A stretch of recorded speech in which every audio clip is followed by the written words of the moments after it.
Santiago Nieto es abogado por la Universidad Autónoma de Querétaro y doctor con mención honorífica por la Facultad de Derecho de la UNAM.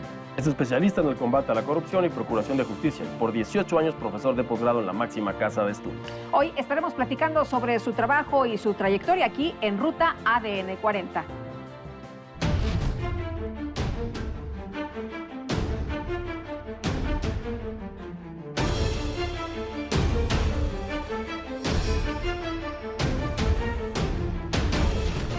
Santiago, como siempre, un gusto poder platicar contigo. Muchas gracias por venir. No, muchísimas gracias, Lupita, Rodrigo. Bienvenido. Gracias. Oye, pues empezamos, si te parece bien. Tú eres de Querétaro. ¿Cómo llegas a la Ciudad de México? Y te quiero preguntar si siempre quisiste ser abogado. Bueno, a ver, es una historia bonita, la verdad. Yo llego, bueno, me tocó la primaria, secundaria, preparatoria, mi carrera en la Universidad Autónoma de Querétaro. Y el cuarto año yo tenía pues, dos alternativas. La primera alternativa era ir por la presidencia de la Sociedad de Alumnos, y la otra alternativa era aceptar una invitación que tuve en un proyecto que se llamaba Verano de la Investigación para, para venir a la Ciudad de México a 2 meses durante el verano a trabajar en el Instituto de Investigaciones Jurídicas de la UNAM. La verdad es que creo que fue de las mejores decisiones de mi vida. Me vine al Instituto de Investigaciones Jurídicas, en ese momento el director era José Luis Soberanes, y a los meses, bueno, mejor dicho, un año después, regreso a Querétaro, termino la carrera, me vuelven a invitar y estoy ya en 96 de planta en la Ciudad de México, y a los meses nombran a Jaime Cárdenas, que era egresado de mi universidad como consejero electoral del IFE en la época de José Woldenberg, y me invita a trabajar en el ámbito electoral. La verdad es que fue una gran decisión, y a partir de ahí, del 96 en adelante, he estado en diversos cargos públicos, pero siempre, evidentemente, yendo a Querétaro. Y el tema de la abogacía siempre me gustó. ¿Sí? Bueno, también la teoría política me gusta bastante, pero creo que la abogacía te permite, primero, creas derecho en el ámbito de la judicatura, creas derecho en el ámbito del legislativo, creas derecho desde la academia, y finalmente tiene un objetivo muy claro: los derechos fundamentales, la constitucionalidad, el tema, por supuesto, de poder mejorar las condiciones de vida de las personas, y en los casos particulares sí puede ser utilizado como un mecanismo de liberalización, un mecanismo para llegar a la justicia. Eso, en mi función reciente de procurador, la verdad es absolutamente bello poder, y muy satisfactorio, meter un feminicida a la cárcel, Sí. meter un violador a la cárcel. Claro que son cosas que te dan la satisfacción, sobre todo cuando tratas y ves a las víctimas a los ojos.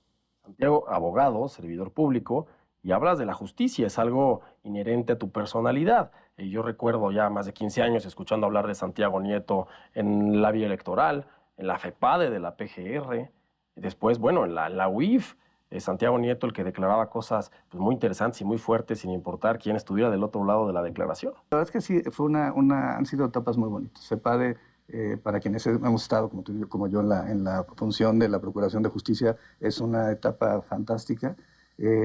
Hasta que, bueno, me peleé con el gobierno de Peña Nieto, entonces ya me dieron las gracias. Pero bueno, sí fue un momento, creo que importante. Fue la época de la Operación Zafiro, fue la época de los temas de Odebrecht, el inicio de las investigaciones de Odebrecht. Y eso creo que es un tema de reflexión. De hecho, me tocó hice un libro de mis memorias, Sí. se llama Sin filias ni fobias, Memorias de un fiscal incómodo. Y parte de la reflexión es que hay corrupción que se vincula con lo electoral. Evidentemente no Claro. siempre, no en todos los casos, pero delincuencia organizada, financiando campañas, sobre todo en el ámbito municipal, porque no les interesa quién va a ser senador de un estado, les interesa quién es el presidente municipal. Y el peculado electoral, el desvío de fondos a las campañas. Y creo que ese es uno de los temas de asignatura pendiente para los sistemas anticorrupción del país. Santiago, has estado en la FEPADE y ¿qué piensas de este tipo de organismos? ¿Son importantes para el país? Por supuesto, yo creo que la FEPADE surge por idea de Jorge Carpizo, surge un poco con la metodología de la época, que era: cuando hay un problema, queremos una fiscalía para resolverlo. Y bueno, teníamos en 1994 una serie de problemas graves: el levantamiento zapatista, el magnicidio de Luis Donaldo Colosio, y la salida fue generar una institución. Yo creo que las instituciones son fundamentales para el sostenimiento de la vida democrática, y el sistema electoral, tanto órganos jurisdiccionales como administrativos, como de Procuración de Justicia, evidentemente ayudan a proteger todo el sistema y el andamiaje del país. Y Santiago, pero en el derecho, habiendo chambas tan a gusto como el derecho corporativo o los asuntos financieros, las fusiones y adquisiciones, procuración de justicia y luego persecución de delitos financieros. Eso es un tema que se requiere un perfil muy interesante y que tenga las cosas muy claras de a dónde quiere ir. Sí, el proceso fue, después del pleito con Sí. el tipo de Peña Nieto, Marcelo Ebrard me rescata. Me presenta el presidente Andrés Manuel López Obrador me acuerdo, en Tlaquepaque. Yo llego ahí al evento, se supone que me iba a ir con el presidente después del evento, pero cuando llego no había iniciado y un periodista me reconoce y me dice, ¿qué está haciendo usted aquí? Ya ni modo que le dijera, vine por unos jarritos de Tlaquepaque. Entonces me terminé subiendo al templete y ya sin haber hablado con el presidente me subí a la campaña.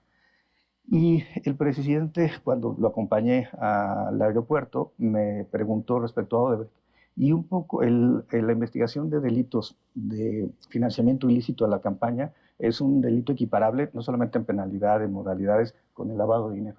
Y eso es lo que hace que el presidente me proponga para la unidad de inteligencia financiera. Al final del día se trata de perseguir lo mismo, solamente que en el tema electoral el dinero va a las campañas y en lo no electoral el dinero puede ir al enriquecimiento de las personas.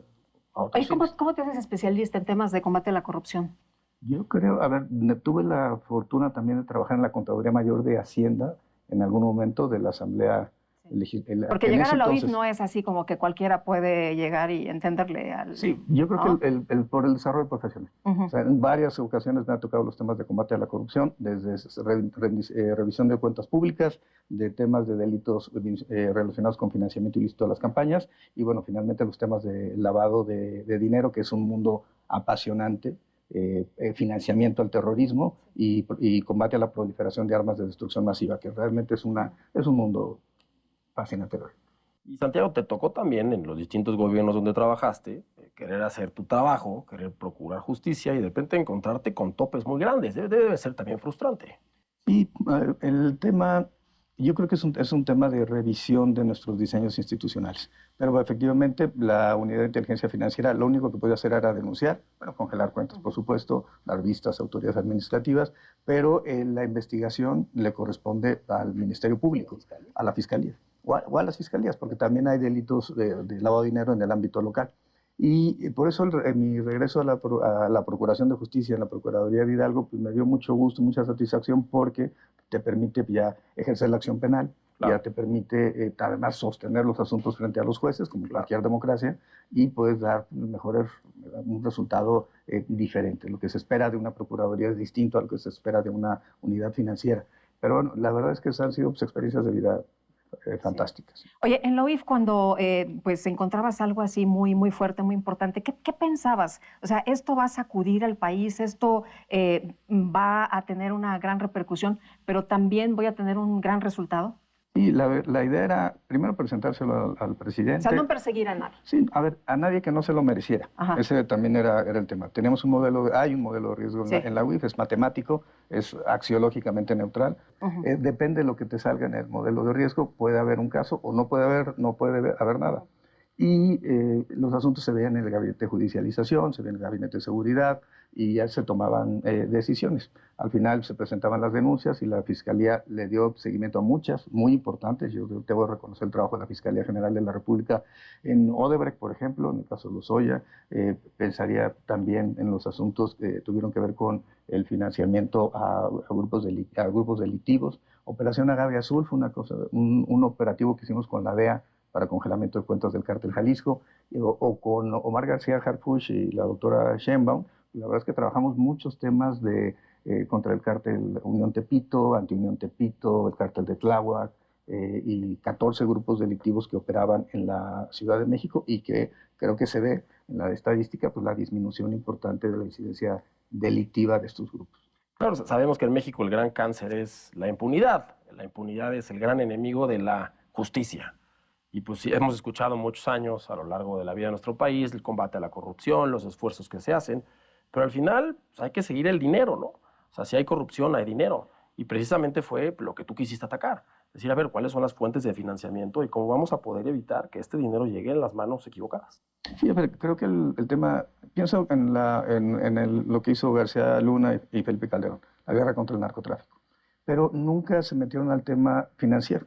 O al tema patrimonial a nivel local. De hecho, la reforma para congelamiento de cuentas la hace Peña Nieto. Sí. O sea, se da hasta el sexenio de Enrique Peña Nieto. Y creo que si, por más que se ataque a sicarios o narcomenudistas o jefes de los grupos delictivos, si siguen teniendo dinero, pues van a poder contratar narcomenudistas o sicarios cada vez más jóvenes. Aunado a eso hay que combatir la corrupción política. Los grupos delictivos no surgen por generación espontánea, surgen vinculados a las autoridades, sobre todo municipales, pero también estatales. Pensemos en Sandoval, en Vieira, en Nayarit, pensemos en Tamaulipas, Cabeza de Vaca, pero también pensemos en que hay que combatir otro tipo de corrupción política que tendrá que ver con la ministerial, la judicial y la policial. Si estos tres grupos no se encuentran limpios, ahí van a encontrar algo de protección jurídica los grupos delictivos. Y el último tema, la base social. Hay que combatir la base social en Tlaxcala cuando tiene que ver con trata, en Chiapas con el tráfico de migrantes, en Tamaulipas con el tráfico de armas, en Guanajuato con los huachicoleros, en Michoacán y con los extorsionadores a los aguacateros, o en Jalisco con el tráfico de drogas o armas.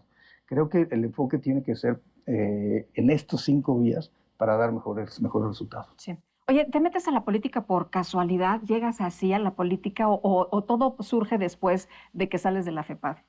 Llego en realidad después de mi trayectoria era técnica y bueno, y finalmente también la Unidad de Inteligencia Financiera es un espacio técnico y la Procuraduría tiene un espacio de justicia, pero también técnico. Pero bueno, llego sí, invitado por Marcelo Ebrard y a partir de ahí se me ocurre aceptar formar parte de la encuesta en Querétaro y bueno, afortunadamente pues, las ciudadanas y los ciudadanos simpatizantes de Morena en la encuesta me favorecieron para el Senado y en este momento me encuentro ahí. Pero bueno, siempre me he considerado más que político una persona técnica y que creo que las discusiones deben darse también en ese plano, en el plano de la técnica. Santiago, 20 años procurando justicia, trabajando en poderes autónomos, en Poder Ejecutivo Federal, en estados, sin miedo, echado para adelante, valiente, con temas gigantescos que no cualquiera. ¿Y cómo te ves a futuro? ¿Cuál es el Santiago Nieto que ves para los próximos 10 años? No, yo quiero llegar al Senado, no puedo hacer ahorita ni propuestas, ni hablar de proselitismo, ni pedir el voto, ni nada, pero creo que mi experiencia podría aportar en varios temas. Uno, el combate a la corrupción. Necesitamos mejorar mucho el marco normativo. Yo creo que surgió trunco el sistema anticorrupción. Por algo muy sencillo, no está la UIF, no está la Comisión Nacional Bancaria de Valores, no está la Fiscalía Electoral, no está la Unidad Técnica de Fiscalización del INE, que la verdad podrían aportar información importante al sistema anticorrupción y ver no solamente el desarrollo patrimonial, sino el desarrollo para entender o tener toda la información suficiente. Creo también que hay que mejorar los temas de justicia, violencia familiar, la violencia contra las mujeres. Creo que esto es un tema lacerante para la sociedad. Bueno, ahora que estuviste allá en Hidalgo, ¿no? Que lo viste más de cerca. Esto es el delito que más se comete en el país.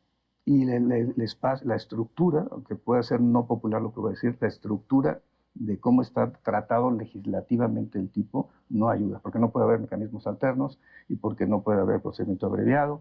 Y lo que sucede es que las víctimas, que generalmente son niñas, niños, adolescentes y mujeres, cuando llegan a los juzgados ya no quieren participar en el juicio oral porque saben que si declaran en contra del agresor, entonces van a tener consecuencias. Y creo que eso es algo que tenemos que cambiar. Y se tiene que cambiar desde el marco normativo para ver que se cumpla el principio de la reparación del daño a las víctimas. Muy bien. Pues ha sido un placer platicar contigo, Santiago. Muchas gracias, como siempre. Muchísimas gracias. Gracias. Muchas gracias. Y muchas gracias también a usted por habernos acompañado. Nos vemos la próxima y que la pasen todos muy bien.